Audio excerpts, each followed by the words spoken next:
Mga puso, sa probinsya sa Negros Occidental naman lalaki patay isang nalumos sa Banwasang Ilog. Samtang sa Banwasang Pontevedra, isang babae patay, isang naigo, isang kila. Sa Iring Pedreso, nakatutok.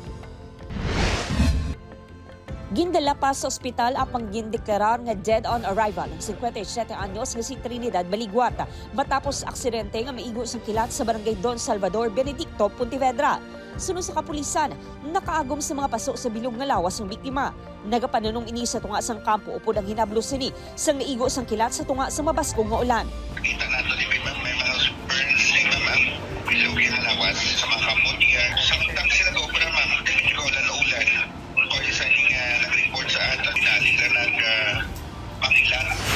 Sa Banwa naman sang Ilog, patay ang 14 anyos nga lalaki sang nalumos samtang nagapaligo sa suba sa barangay Manalad upod ang mga abyan. Sunod sa kapulisan, hinali lang ang nagbaskog ang daludos ang tubig sa suba kag naanod ang biktima. Matapos ng 2 ka oras, nasapuan ang bangkay sini. Upod Garuel Bangoy, Aileen Pedraso, 1 Western Visayas.